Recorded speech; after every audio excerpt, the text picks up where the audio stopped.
चलिए, तो मतलब मान के चले हम कि ये आंदोलन अभी खत्म नहीं होने वाला। बिल्कुल नहीं होने वाला है।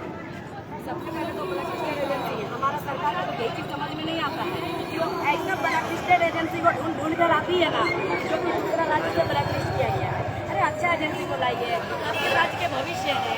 अगर आज आप इन लोग को अच्छा भविष्य बना दीजिएगा तो आपके लिए महोदय अच्छा बात है, अन्यथा तो पढ़े लिखे छात्र है, बुर्बक नहीं है, कैरियर अगर चौपट हो जाएगा। अगर मान लीजिए आप धारा उड़ा लगा दिए तो लास्ट में ये छात्र नेता ही बनने जाएंगे, और छात्र जब नेता बनने जाएंगे तो आप ही के कंपटीशन होगा, फिर आप कहाँ जाइएगा।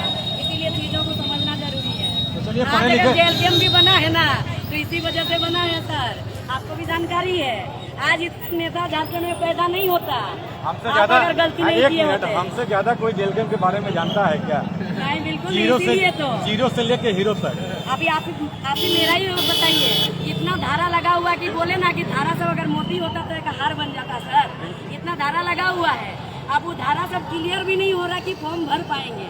फॉर्म भरेंगे भी, एग्जाम देंगे तो नियुक्ति नहीं होगा सर। तो फिर लास्ट ऑप्शन क्या बचेगा? जब तक मेरा 30-35 साल उम्र तक रहेगा तब तक हम फिर भी कोशिश करते रहेंगे। तब उम्र पार हो जाएगा तब तो मेरे पास ऑप्शन बचेगा नहीं है ना। कंपटीशन के लिए नेता फिर आप बोले ना कि वही चीज है।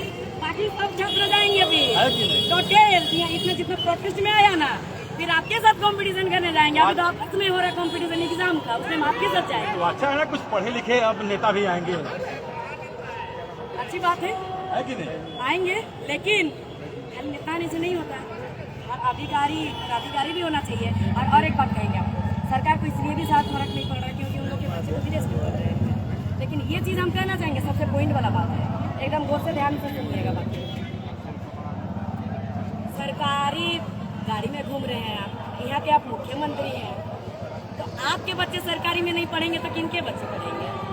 आप सरकार हैं, सरकार के जितना भी चाहे विधायक हो, सांसद हो, मंत्री हो, सुपर मंत्री हो, प्रधानमंत्री हो, मुख्यमंत्री हो, राष्ट्रपति हो, सबके बच्चे सरकारी स्कूल में पढ़ना चाहिए। ठीक है।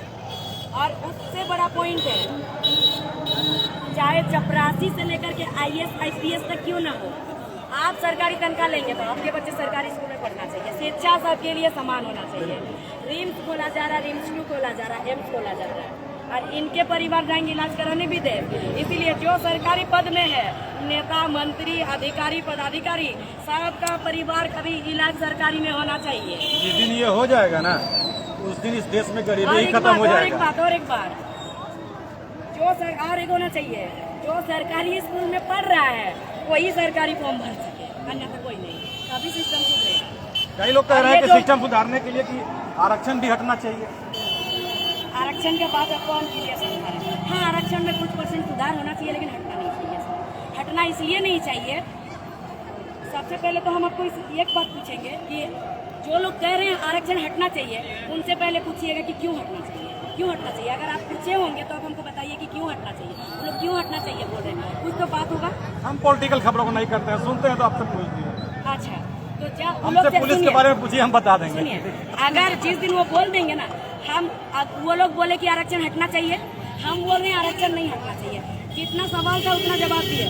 जिस दिन वो लोग बोलेंगे आरक्षण किस लिए हटना चाहिए, उस दिन हम जवाब देंगे कि किस लिए नहीं हटना चाहिए। सुधार होना चाहिए।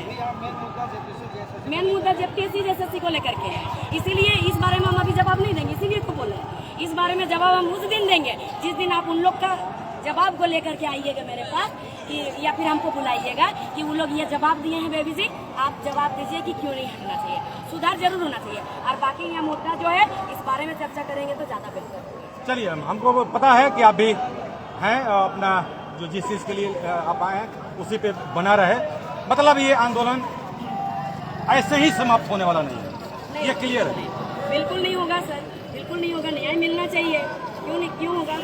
आप जैसे अभी आपको एजुकेशन वाला भी बोले थे ना, एक हमारे केंद्रीय शिक्षा मंत्री जी जो इस्तीफा दे चुके हैं, धर्मेंद्र प्रधान जी, तो उनका भी एक बयान आया था।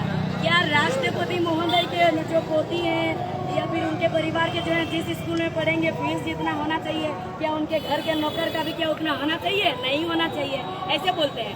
उनके जो पत्रकार जो उनका बाइट लेते हैं वो भी माथा हिलाते, नहीं होना चाहिए। तो हम कहते हैं शिक्षा बराबर होना चाहिए, किसी को अधिकार नहीं है ज्यादा और कम। कोई मंत्री बन गए, सुपर मंत्री बन गए तो आप कोई महान बन गए क्या? किनके लिए बने? इसीलिए शिक्षा बराबर होना चाहिए। चलिए, बहुत बहुत धन्यवाद।